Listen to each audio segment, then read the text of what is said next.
నమస్కారం గురుజీ. శ్రీమాత్రే నమః. గురుజీ ఇంట్లో పెద్దవారు ఎవరైనా సరే, అది యజమాని అయినా సరే, మొండిగా ఉంటున్నారని, మాట వినట్లేదని, లేదా చెడు వ్యసనాలకి వాళ్ళు బానిసలైపోయి అసలు కుటుంబాన్ని పట్టించుకోవట్లేదని చెప్పి చాలామంది ఆడవారు ఇంట్లో బాధపడుతూ ఉంటారు. హ్మ్. అలాంటి ఆడవారు అమ్మైనా సరే, భార్య అయినా సరే, ఎటువంటి పరిహారాలు చేసుకుంటే భర్త కానీ, లేకపోతే ఇంటి యజమాని ఎవరైతే ఉన్నారో వాళ్ళు సరిగా ఉంటారు గురుజీ? అంటే ఎవరి జన్మ జాతకంలో అయినా లగ్నం గనక మొండి గ్రహాలని ఉంటాయమ్మా. హ్మ్. శని కుజులతో సంబంధాలు పడినప్పుడు వాళ్ళు మొండిగా తయారవుతారు. అంటే వాళ్ళకి పని కట్టుకొని ఎవరు నేర్పించరు మీరు మొండిగా ఉండాలి అని. హ్మ్. వాళ్ళు అట్లాగే మోల్డ్ అయిపోతారు తెలియకుండా. వాళ్ళ ప్రవర్తన అంటే వాళ్ళు మాట్లాడేటప్పుడు కానీ గొడవగానే ఉంటుంది. వాళ్ళు కొంచెం మాట్లాడితే కొంచెం అవును. గొడవ పడ్డట్టుగానే ఉంటుంది. హ్మ్. అదేవిధంగా మళ్ళీ అట్ ది సేమ్ టైం శుభగ్రహ సంబంధం కూడా ఉంటే 2 రకాలుగా ఉంటారు వాళ్ళు. అంటే ప్రేమ చూపించేటప్పుడు అదే విధంగా వాళ్ళు కోపడినా ఆ! సరే కోప్పడినా విపరీతంగా కోప్పడతారు. ప్రేమ చూపించడం విపరీతంగా చూపిస్తారు. 2 రకాలు ఉంటారు కొంతమంది. కొంతమంది వన్ హ్మ్. సైడ్ కోపమే ఉంటుంది ఇంక వాళ్ళకి అలా ఉండదు. అప్పుడేంటంటే పర్టిక్యులర్‌గా వాళ్ళు నువ్వులు, కందులు దానంగా ఇస్తూ ఉండాలి వాళ్ళ పేరు మీద. అప్పుడు కొంచెం కంట్రోల్ అవుతూ ఉంటుంది. ఆళ్ళ పేరు మీద ఇప్పుడు తల్లి హ్మ్. ఇవ్వచ్చు కొడుక్కి. లేదా తండ్రి ఇవ్వచ్చు. లేదా భార్య ఇవ్వచ్చు. హ్మ్. ఆయన పేరు మీద ఇవ్వచ్చు. అయితే ఇక్కడ ఏంటంటే లగ్నము అనేటువంటిది ఉంటుంది జన్మజాతకంలో. ఆ లగ్నం వెళ్ళి ఏ గ్రహాలతో కనెక్ట్ అయ్యింది అనేటువంటిది చూసుకోవాలి. ఏ గ్రహాలతో ఉందో తత్సంబంధంగా ఉంటుంది. ఇప్పుడు ఇందాకనే మనం కూర్చున్నప్పుడు ఒక జాతకం నేను చూసి మాట్లాడుతున్నా వాళ్ళతో. అవును. ఏమన్నాను, "అమ్మ ఈ అబ్బాయి మొండిగానే ఉంటాడు. ఈ అబ్బాయి ఏం హ్మ్. సైలెంట్ వ్యక్తి కాదు" అన్నాను. అవునా? అవును. ఎందుకు? అక్కడేంటి లగ్నాధిపతి వెళ్ళి కుజుడితో కనెక్ట్ అయ్యాడక్కడ. హ్మ్.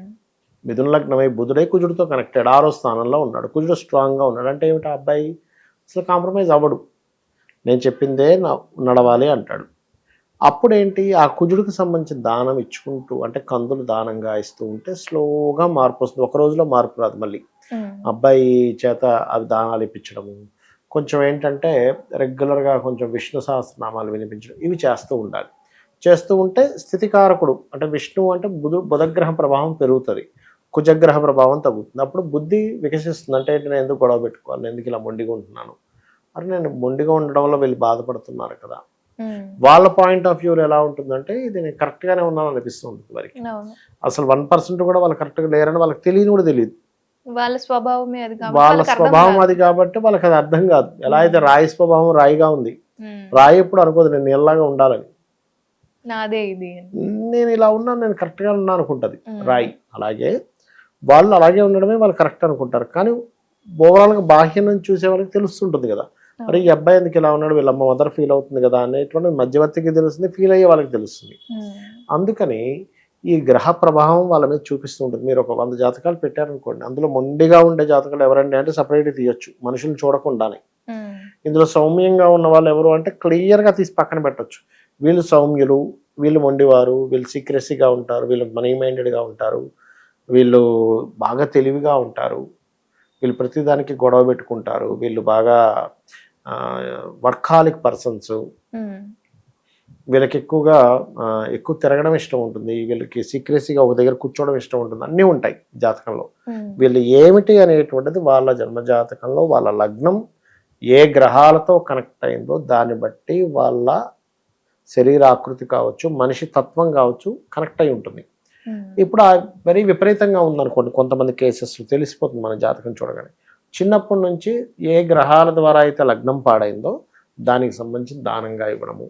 అదేవిధంగా ఏ ఉపాసన చేస్తే పిల్లలకి సరిపోతుందో ఆ ఉపాసన చెప్పడం పిల్లలకి. అంటే కొంతమందికి ఎలా ఉంటుంది ఆంజనేయ స్వామి ఉపాసన తగ్గుతుంది. హ్మ్. శివ శివుని ఉపాసన చేసుకుంటే కూడా తగ్గుతుంది.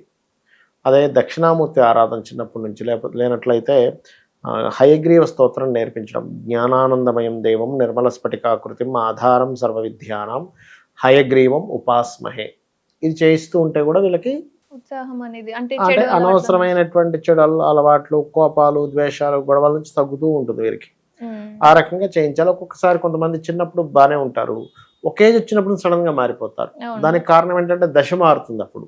హ్మ్. దశ ఎప్పుడైతే మారిందో ఆటోమేటిక్‌గా ఏమవుతుంది వాళ్ళు అప్పటి వరకు సౌమ్యంగా ఉండేటువంటి వారికి సడెన్‌గా ఈ మార్పుల వల్ల ఒక అగ్రెసివ్‌గా ఉంటారు. కొంతమంది అగ్రెసివ్‌గా ఉండి సడెన్‌గా సైలెంట్ అయిపోతారు. వాళ్ళకి కూడా అవును. దశ మారుతుంది. అంటే అప్పటి వరకు అగ్రెసివ్‌గా ఉండే ప్లానెట్ దశ పోయి ఏ శుక్ర దశో, చంద్ర దశో ఇలాంటివి వస్తాయి. సౌమ్యంగా ఉండే గ్రహ మార్పులు దశ. జరగడం వల్ల అప్పుడు వాళ్ళకి కూల్ అయిపోతారు. అట్లా. ఇట్స్ డిపెండ్ ఆన్ దశ, లగ్నానికి ఏ గ్రహాలు ఉన్నాయి ఏమిటనేటువంటిది. బట్ ఏదేమైనా కానీ కొంచెం అభిషేకం చేయించడం కనుక పిల్లలకు నేర్పిస్తే, అభిషేకం ఎప్పుడైతే చేస్తున్నామో వీళ్ళలోకి ఆ తత్వం వస్తుంది. చంద్రుడు జలంకున్న క్వాలిటీ ఏంటి, ఎక్కడ వేసినా అక్కడున్న ప్లేస్ని బట్టి అది ఇమిడిపోతుంది. అవును. ఒక గిన్నెలో వేస్తే పాత్ర ఆకారాన్ని బట్టి అది ఎట్లా దాని ఇమిడిపోతుందో ఆకారాన్ని మార్చుకుంటూ ఉంటుంది. అలాగే వీళ్ళకు కూడా ఇమిడే గుణం వస్తుంది అభిషేకాలు ఎక్కువగా చేస్తాయి.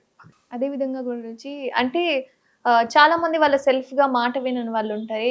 ఇదంతా నేను నమ్మను, ఇది నేను చేసేది ఏంటి అని చెప్పి చాలా మంది అనుకుంటారు. అట్లా ఆడవారు ఏదైనా గురుజీ నేను ఇది చేస్తే నా భర్త మారుతారు, లేదా నేను ఇది చేస్తే నా యజమాని నా మాట వింటారు అని చెప్పి ఏదైనా వ్రతాలు కానీ ఉపవాసాలు కానీ ఉన్నాయి గురుజీ? వ్రతాలు ఉపవాసాలు అంటే ఒకటేనమ్మా. అంటే శాస్త్రంలో చెప్పినటువంటిది ఒకటి ఉంది. సీతాఫలం చెట్టు చుట్టూ ప్రదక్షిణం చేస్తే కూడా, అంటే సీతాఫలం చెట్టుకు ఆ గుణాలు ఉంటాయి అంటారు. అంటే ఎవరైనా ఇంట్లో వాళ్ళు భర్త వ్యసనపరుడు అయ్యాడు అనుకుంది, దాని చుట్టూ ప్రదక్షిణం చేసి ఆ చెట్టుకు నమస్కరించుకుంటే కూడా ఉంటుందని చెప్పబడింది శాస్త్రంలో. కొన్ని గ్రంథాల్లో ఉంది అది, కొన్ని పురాతనమైన దాంట్లో నేను విన్నాను చాలా రోజుల క్రితం. అదొకటి చేయొచ్చు. రెండవది ఏంటంటే ఎక్కువగా అయితే లలితా సహస్రనామాల్లో శివకామేశ్వరాంకస్త శివ స్వాధీన వల్లభాయై నమః, ఇది అద్భుతంగా పనిచేస్తుంది. ఒకటేంటంటే వీళ్ళ పట్ల ఎందుకు అట్లా ప్రవర్తిస్తున్నారంటే వీళ్ళు పాస్ట్ లైఫ్లో ఏదో దోషం చేశారు.